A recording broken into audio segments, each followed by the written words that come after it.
Hello, everybody. Hello, everybody. Hello, and welcome to another episode of Comic Shop Talk Live, brought to you by Black Cat Comics in Rockin' Milpitas, your one-stop shop for all things superhero. Shop online at black-cat-comics.com. We keep you connected to the comic book community. I'm Mark. I'm Francie. And today is going to be all about the new comics. Here on the show, we like to bring you everything new, fun, and exciting going on in the world of comics. We're going to talk some new comics this week, some things going on in the comic world. It's an interactive show, so we want to hear from you. We want to know what you're reading, what you're looking forward to reading, what you read last week, what's at the top of the stack. What's up, Marco?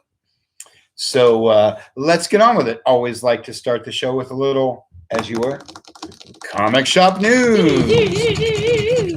Comic shop news. Young people are like, why do they do that? Because news used to be about typewriters.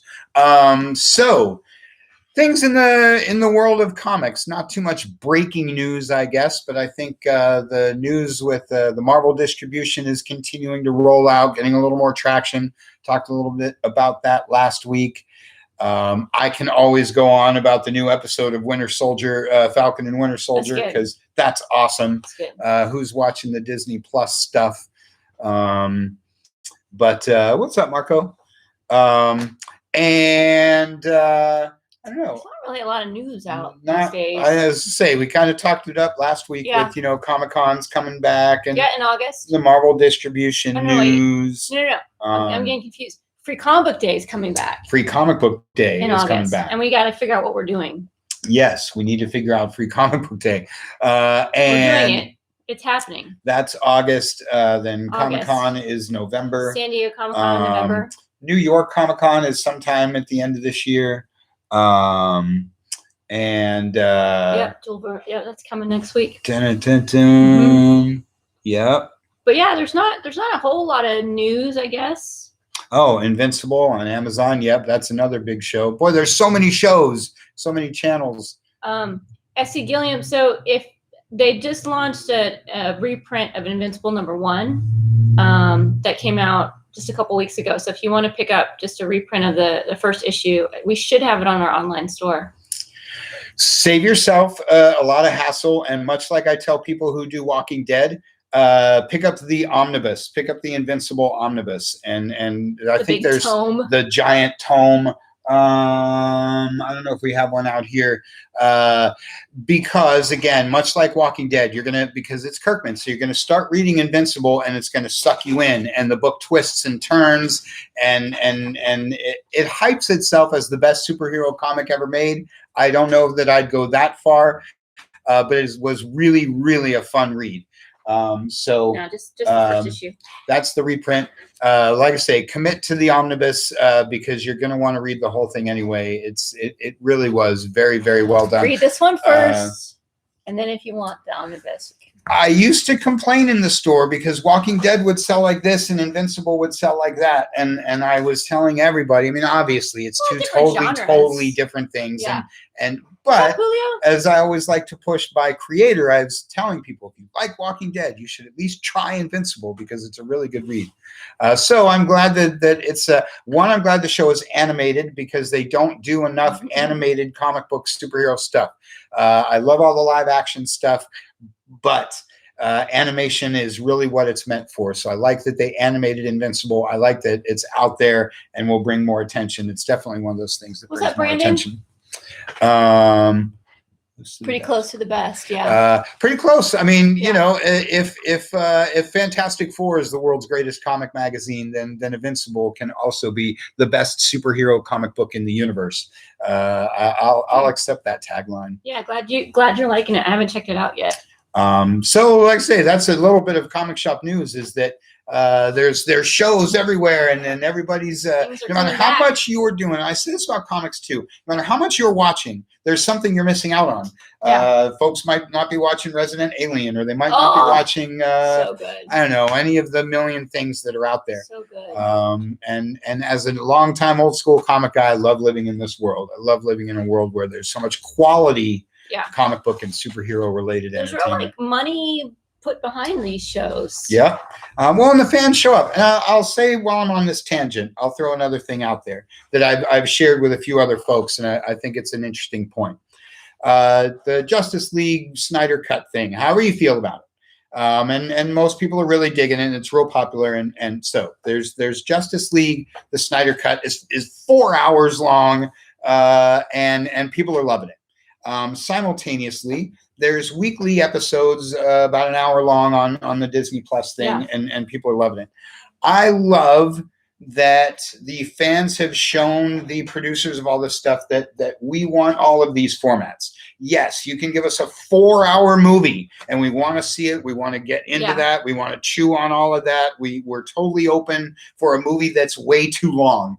And we're also totally down for those popping weekly episodes that leave us with the cliffhanger and make us come back next week and watch some more.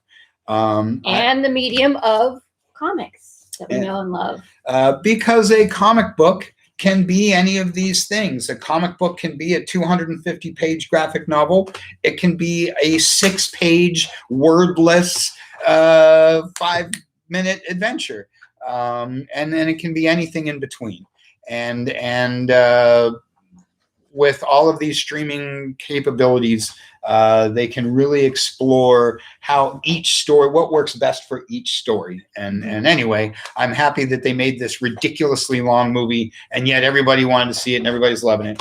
And I'm glad that Disney Plus is like, no, we're not dumping every episode. We're going to make you wait, and we're going to make you show up every week. And because I'm into that too. So anyway, it's a fun world for all that.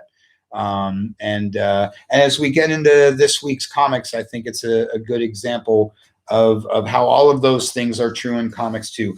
Limitless kinds of genres, limitless kinds of, sometimes it's a one-shot, sometimes it's a 12-issue story arc, sometimes it's just ongoing forever. And we're cool with all of those. So good times. Good times. Right so those are some of other folks' favorite shows. What are some of the other folks' favorite stuff? What do you guys, aside from what you're reading, what are you watching? What are you binging? What are you loving? I'm loving Falcon and Winter Soldier. Not quite as much as I loved WandaVision, because WandaVision was so that's your jam. Different. And yeah, Vision and Scarlet Witch is totally my thing. But I'm loving this. I'm looking forward to Loki and good times. Oh, Loki. Good times. So I think that was Comic Shop News. Yeah. So shall we just dive right into the comics? That's really what you're here for, right? To talk about comics? Comics. And again, this week was a really good week for range and diversity and all that kind of thing. Marco, me too. It's so scary. He's watching Haunted Latino America on Netflix. That stuff is for real scary stuff. You watch anything that has haunted in the title, don't you? Yeah. Because that was really scary. The last one was particularly scary. It's so creepy. It's so creepy. Good times. Oh, great nightmare material. If you're looking for a nightmare, watch Haunted Latin America. Do you want to start? Okay. Since I've already talked too much in our first 10 minutes. Sure. So I love picking up image number ones, just to kind of see what they're all about. And this one is not a disappointment. So Silver Coin is by Chip Zdarsky and Michael Walsh. And I love Chip Zdarsky. The art it's pretty stylistic. It's, very kind of muted colors, not the full color spectrum. It's a little bit dark. It's a little bit edgy. So the synopsis is basically these rockers from the 70s are getting ousted by disco, and no one's showing up to their gigs anymore. And so they're basically thinking about throwing in the towel until they find a secret silver coin, and they start using it because they've lost their pick. So they start playing with this silver coin, and then all kinds of weird, crazy stuff happens. And now they're top of the charts, but there's always a price to pay. And so that's a little synopsis of Silver Coin. It's fun. It's got a chick drummer. So, being a female drummer myself, can't go wrong with that. So I was reading it just because of that. And it's a pretty fun story. I picked it up because, as anybody who watches my videos knows, I just what you said, always grab those Image #1s. And particularly this one said Chip Zdarsky. You know him from Daredevil. You know him from lots of other things. I really appreciate his range, how he works for different publishers and does all kinds of different things. So I picked it up and I checked it out. And like a good comic does, the story sucked me in. And 22 pages later, I was like, oh, man, that was awesome. And I think it's like Ha Ha, which is their self-contained individual stories. But that story focuses on clowns. This is, I think, a self-contained story that focuses on the coin, and then their story ends and the coin goes forward in history and we get another story with issue 2. So I like that kind of stuff. Not everything has to be one long drawn out 12-issue run. It could be, just like, so I'm going to segue. You ready? You do that. I love segues. Just like Sensational Wonder Woman. So these are each self-contained little minis, and they're little just nuggets of goodness. You don't have to read the previous ones. You don't have to read the ones after. They're totally self-contained. So this is issue 2. It came out this week. It's really great. So a different artist and writer team, I think, each issue for this. This one takes place in War Worlds. Like, who doesn't love a Mongol and Wonder Woman mashup? Like, hello, sign me up. Mongol's one of my favorites. And the first issue was this really kind of creepy. It's like WandaVision, this kind of creepy, what's going on with Diana? She's in this weird alternative universe. What's happening to her? And it's a creepy, weird story. So I like both of them. So far, so good on those. I love single issue stories. I love single issue story series. Yes. And yes, Julie's talking about Two Moons. My new favorite, Two Moons. Oh, we're really digging on Two Moons. Favorite book. Love the Westerns. Love anything with great art. Historical paranormal. I mean, I'm all in. Bring it. Yes, please. Can I have some more? And yeah, as you were saying, I really like the single issue format. I like single issue format series. And that used to be the norm. That's used to be how all comics were. And sometimes you'd get a 2-parter. You'd get a cliffhanger that wrapped up the next issue. But it almost never went more than 2, because that was traditionally kind of the idea, was that every comic was somebody's first comic. So the single issue had to be the complete story for the new people. But it also worked for the regulars because, you just read them and you soaked them in and you loved it. And if you didn't like this one, it was all right, because the next one wasn't going to be like this one. It was going to be something different. That's why I like the Jim Henson Storytellers. So they're 4-issue themed, but each issue is a new artist and writer team and a different self-contained story. And that's kind of why we did Black Cat Chronicles that way too. Each issue is going to be a self-contained story, because there's so many great stories to tell out there. I don't want to just be stuck to one story for 12 issues. Sure. Well, I mean, and to be 200% honest, and obviously there's great stories that go on and extended things, but from a production sense, the reader can get bored, the writer can get bored, the artist can get bored. I always think about Angel season 4, and you're like, I loved Angel, but they were on that planet for freaking half of season 4. You're like, go home, get back to the action. So anyway, and Julie, I haven't checked out Stray Dogs yet. Have you? No. It keeps selling out before we take what's left over, because we need to pay our bills. But it keeps selling out before we get a chance to read it. But I hope to get the first couple issues again in reprint. Yeah, that Two Moons, that really blew me away. Good. While you're on the thing with Silver Coin, I'm gonna jump ahead in my stack, because I had Silver Coin too, like was a game it because show. Of the female drummer? You got a thing for female drummers, don't you? I do have a thing for female drummers. I also wanted to mention Geiger. And as I say on the Wednesday video, this is a book that doesn't need a whole lot of help from me. Everybody already got their copy, because it says Jeff Johns and Gary Frank up there. Sold. Please take my money. I pick up anything from either one of those guys, and certainly anything that has both of them. Gary Frank is just one of those guys. I've said 1,000 times on these shows, I came in the 70s with guys like Jim Aparo and George Perez and John Byrne and that sort of hyper realism kind of art style, which is fascinating to me when you talk about a world where people shoot laser beams out of their eyes and turn on fire and stuff. But I think Gary Frank is definitely in that vein. Gary Frank makes it a real world. And so I like reading what he does. And I just kind of chime in with this because, as I said, pick up any Image first issue. Here's two. They're 2 for 2 this week. You read either one of these, you're not going to be disappointed. And she mentions Two Moons and Stray Dogs, which is so 2 more that if you read the first issue, you're like, this is awesome. This is unlike anything else I'm reading. I don't use the word unique in comics because everything has been done. Everything is derivative of something else. You can pull something from Will Eisner did it already. Will Eisner already did it. But there's lots of stuff that is fresh and different from what's out there right now. And Image hits on that all the time. So pick up Silver Coin, pick up Geiger, pick up 2 Moons #1, though that's already gone to reprint. And Geiger is just a little synopsis. It's a sci-fi. I mean, Geiger. Think a Geiger counter and nuclear waste, and you'll kind of get an idea. And something wacky happens. And somebody might turn into something that is radioactive. Like 2 pages in, it's already spoilerific. Yeah. But I mentioned that Gary Frank art, so let me show you some.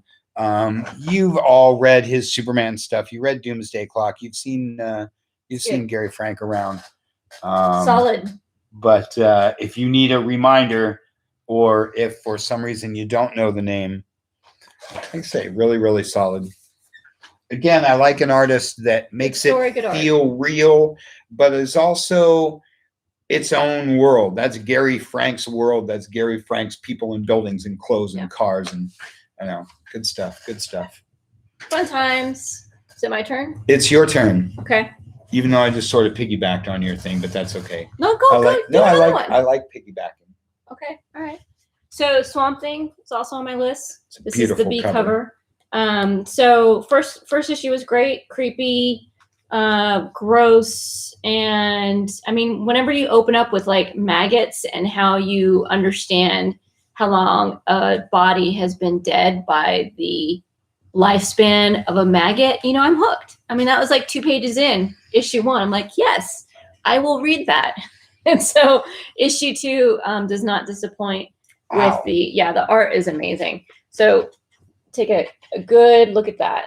It kind of looks like the 2 Moons stuff, if you like that, Julie, as far as the art goes. So we got plenty of issue 1, and issue 2 just came out this week, so we got plenty of those. There's not really much I can say without spoiling it, but it's creepy. It feels like the older, Len Wein, Swamp Thing kind of character stuff, where monsters are at the forefront. And I like that. So that is also top of my stack this week. I always encourage folks to try, anytime DC does a Swamp Thing thing. I'm like, can I write it instead? I like to push people to try Swamp Thing. I think he's a great character. And doesn't get enough attention. I think people aren't naturally drawn to pick up Swamp Thing. And this run backs me up on that. Okay, I just got a flash. You know who Swamp Thing is? He's Bruce Banner in the TV show Walking Away every time at the end of every episode. I'm gonna cry just thinking about it. Yep, that's who he is. And Holland so is that guy. You need to like capture that sadness, that perpetual lonely sorrow, to capture the character. Like Eeyore with a broken leg. Oh bother. Oh bother. What do you got? Okay, so I have a couple of things that will be of no surprise to anyone. The latest issue of the Avengers, because it's awesome. Jason Aaron is the so writer, good. Like Gary Frank is the artist. Jason Aaron takes me back. Run? Oh my God! It just takes me back to 1978 and everything that is just pure fun about comics. And this Avengers run is so much fun because it's what the Avengers should be, is everybody taking on everybody else, and the end of the universe is imminent, and if Cap doesn't figure out what to do, the whole universe is going to be destroyed. So this latest arc has the Phoenix. The Phoenix has returned. All the X-Men fans know the Phoenix. Everybody that's seen an X-Men movie knows the Phoenix. Everybody knows all about that. But I hesitate to say it like this. This shows you the Phoenix in a way you've never seen it before. She dices. She slices. They're showing you backstory of the Phoenix that we never saw before. We're seeing the past and the future, I guess, is the least spoilerific way I can say it. And this is the last issue of the Phoenix arc. So pick up the last few issues or just jump into this one to see how it all wraps up. It's just been just bam, bam, bam, bam, bam, explosion, revelation. It's just been nuts and 900 miles an hour. And like I say, everything that books like the Avengers and the Justice League are supposed to be.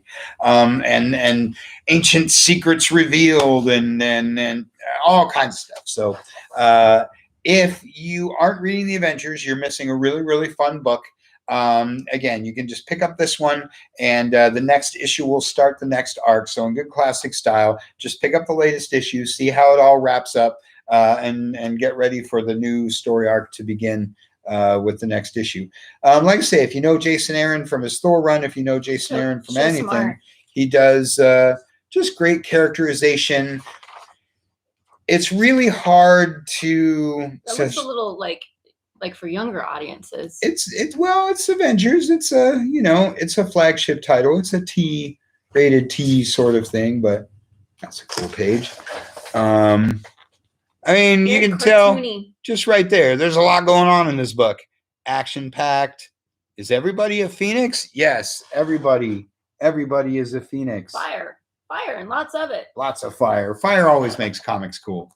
I don't have the cool Momoko She-Hulk cover to show you, but anyway, Avengers is just pure 100% superhero fun. Now, if you're a fan of these other books that we've talked about, if you're somebody more drawn to something like Silver Coin, something more independent, something more not superhero, this book isn't going to win you over because, like I say, it's nothing but punching and fire and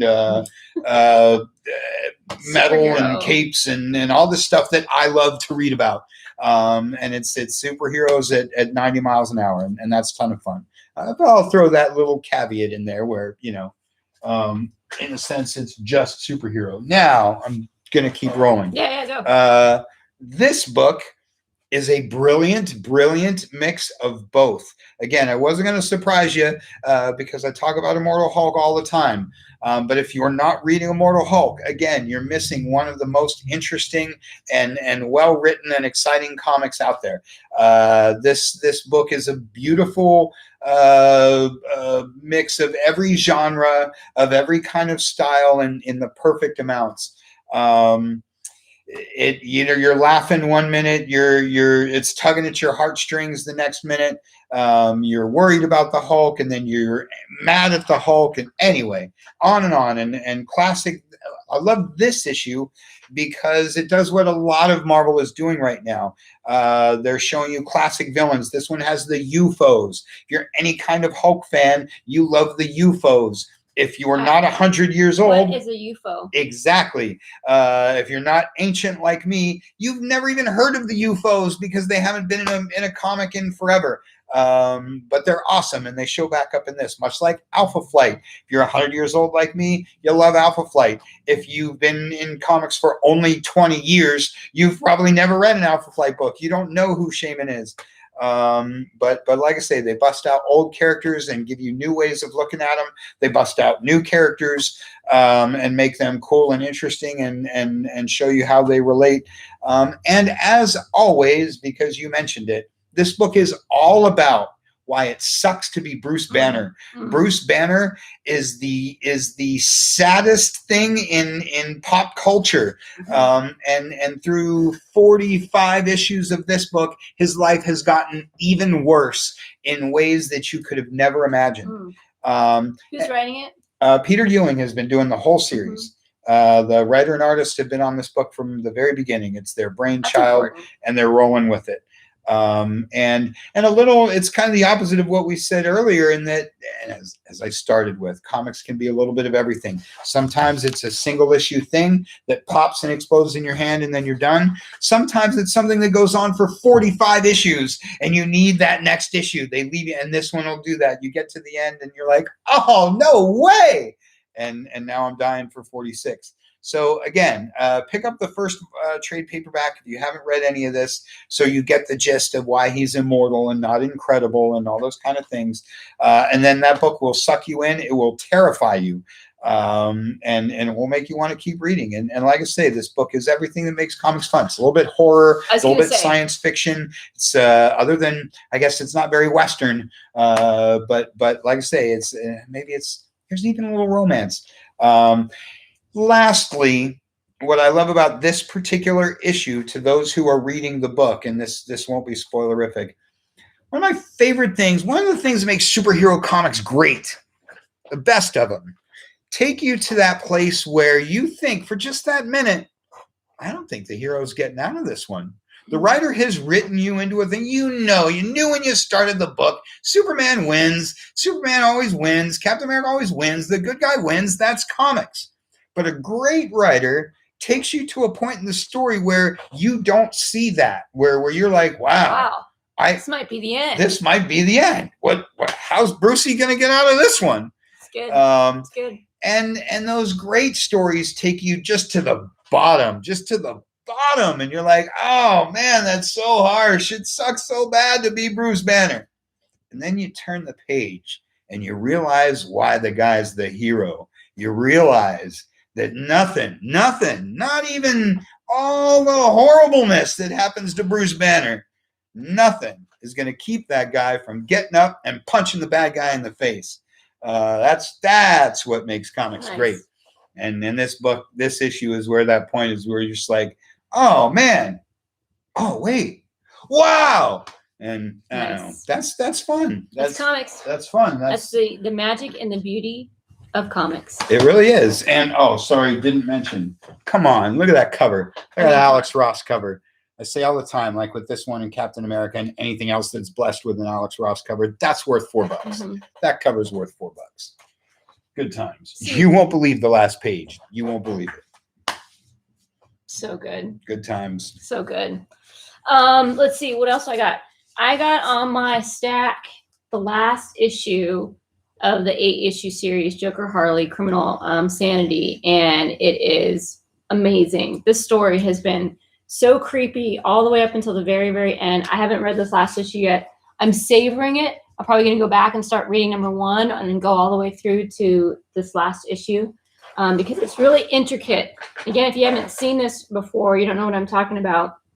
It's a very realistic take on the Joker and Harley story, where Harley is an FBI profiler who's hired to investigate a case of a serial killer. And the serial killer just happens to be, dun, dun, dun, spoiler, Joker. But it's done beautifully. It's well researched.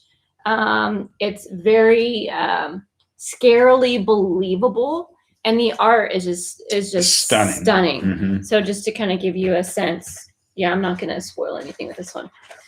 Parts of it are black and white. You can see like the Joker's hair is green and red. So there's black and white, and then there's sprinkles of color, and then you'll get pieces where it's all color. You'll get a whole like color page. It's just a great way of storytelling. It's a unique way of capturing the emotion.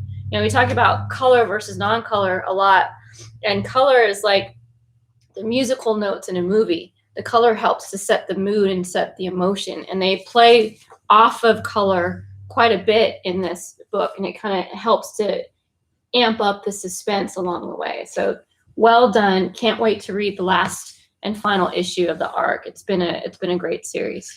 That's a really neat point that I think gets overlooked in comics a lot is the coloring, the colorist.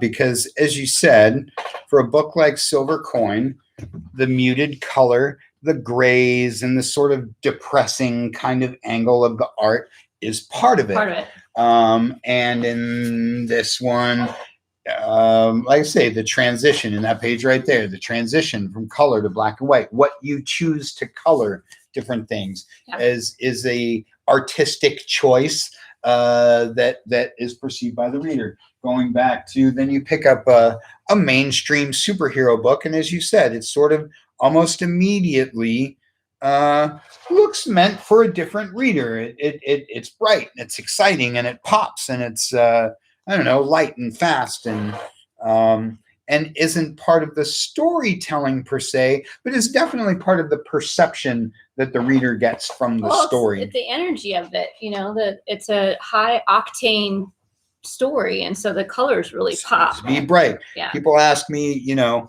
why is Walking Dead in black and white? Money. Because it was originally a whole lot cheaper. But also because, well, the same reason they do, you know, that's what noir is all about, because crime and stuff, it's stark, and the contrast is jarring, and you can there's a desperation in black and white, a fear in black and white, and that gets lost in a lot of color.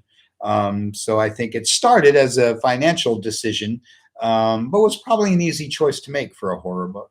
But they're remaking them now with color. They're reprinting all of the issues of Walking Dead now with color. Because in some cases, the reverse is also true. When you can show this gore needs color. The gore isn't quite the same in black and white. Sin City. Well, that's true, but I just mean there are things you can do with color that you can't do in black and white.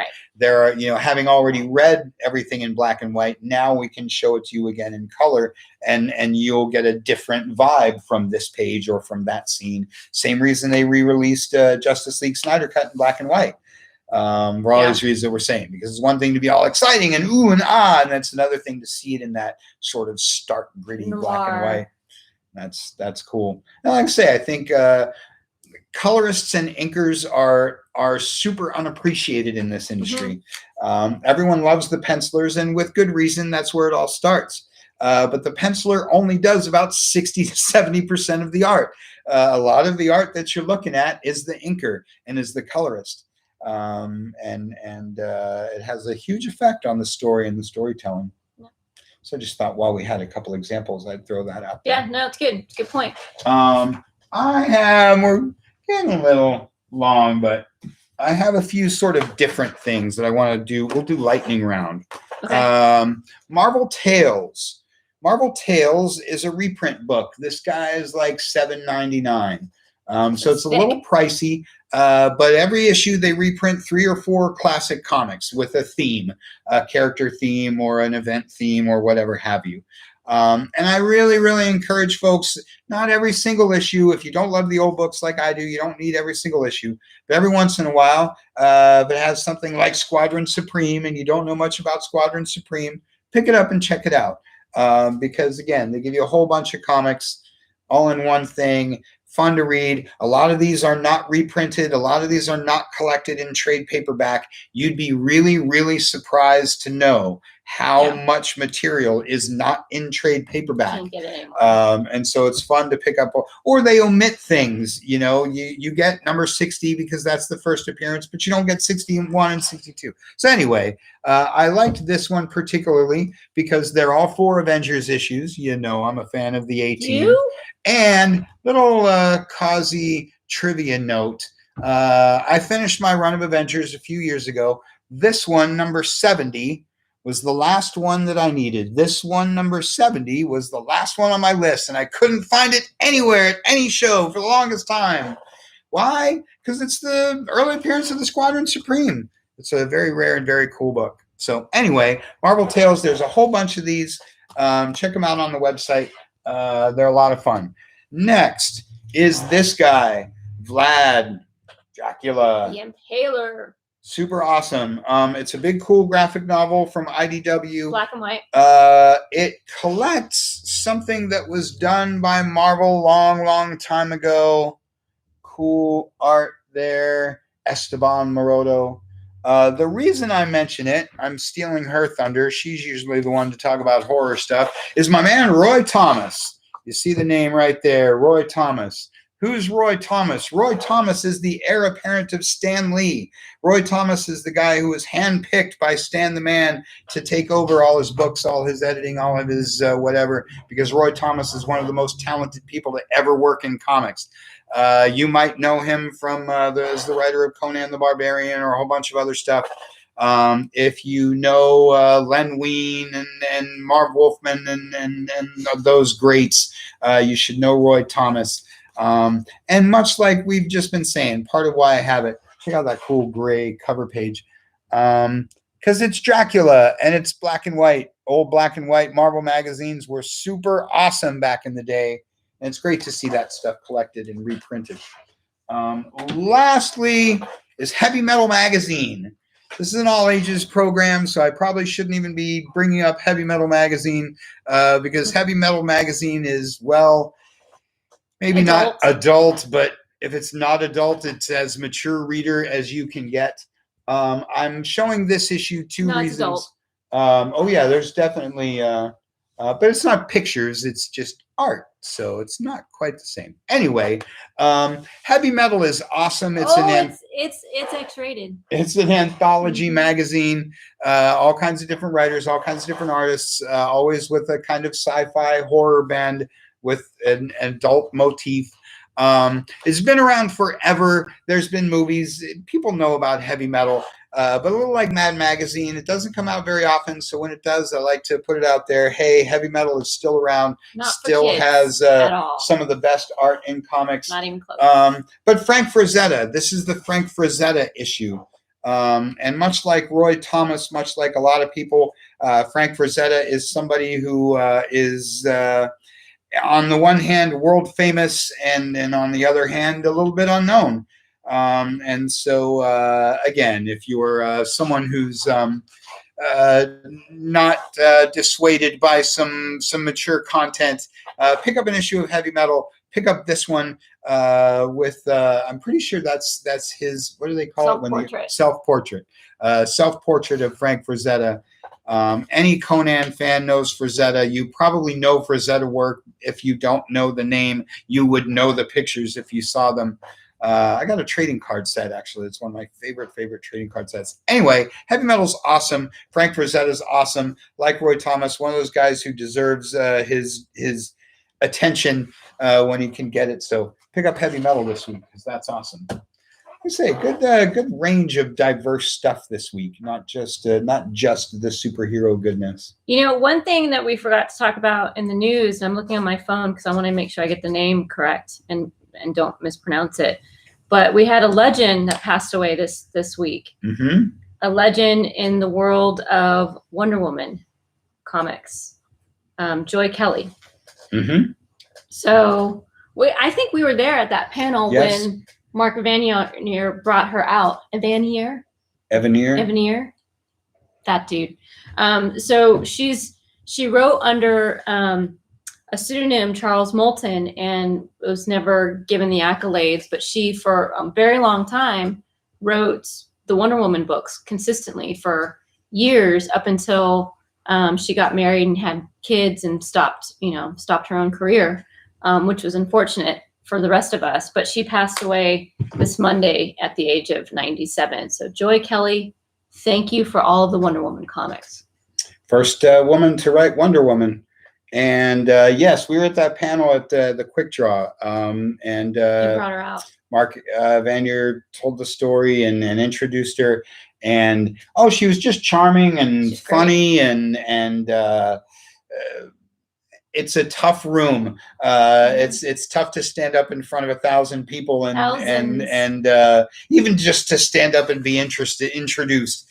But she spoke and talked about her time writing Wonder Woman and whatever. And like I say, she was clever and funny and a great lady and a real treasure of comics. So the Washington Post, we've got a posting of it on our Facebook page, but you can go to Washington Post and look at Joy Kelly, and you can read more about her there. I don't really have anything else on my list this week. It's kind of a small week for me. Yeah, relatively small, so you can start to wrap it up. But throw those questions, comments, queries, concerns, anything, any questions you may have about this wonderful, wacky world of comics, things coming out. And yeah, throw out those titles. What are you reading? What are you looking forward to reading? What's at the top of your stack? What are you watching? What are you looking forward to? Who watched Resident Alien? The season finale wrapped up, end of season 1. I thought it was great. Alan Tudyk's so great. I'm reading the comic now. Speaking of comics, I picked up the omnibus after the show, and the book is really cool. It runs along the show. The show is different, but the book's really fun too. So you should check that out. Good stuff. So the idea is sign up for the weekly newsletter. When the weekly newsletter is always packed with fun stuff about the store, reviews for the books that are out this week, events, updates, notices, things like the store reopening, things like free comic book day, things like the things you need to know when you shop at Black-Cat-Comics. So when you get the newsletter on Wednesday, you know the site's live. Go to black-cat-comics.com, click on shop, click on new this week, take a look at the books that are out. You pick them up, you read them, you tune in on Saturday, and we talk about them here on Comic Shop Talk Live. Let's see. I guess that about wraps it. We're going to be reopening to appointment middle of May. We're talking about free comic book day. Yep. So conventions later this year. Very exciting. Toy show will be coming back. Yep. Maybe we're going to sneak down to Comic-Con. I'm not sure. We shall see. We shall see. We shall see. Well, thanks for watching, everybody. Always fun to tune in. Thanks for your comments. Thanks for letting us know what you're reading. Brandon, Julie, Marco, SG. Good to see you. Good to talk to you. We look forward to seeing you in person. Daniel. For those looking for any recommendations, Noctero 2 was really good. Read. The villain is amazing. Nice. General Spooky. Yep, good. Thank you, Daniel. Yeah, that was another one that came out. Yep. I like people sticking with those books. Yeah, everybody buys those Image first issues because they're hot. But I'm always seeing what keeps selling into issue 2, 3, 4, and Noctera's definitely that book. Scott Snyder, so it's got to be good. Yep. Excellent. Thanks for that recommendation, Daniel. It's great. Noctera. Yep. That's it. All right, guys. Well, thanks for watching. We'll see you next week at a brand new show. Have a great Saturday. Bye.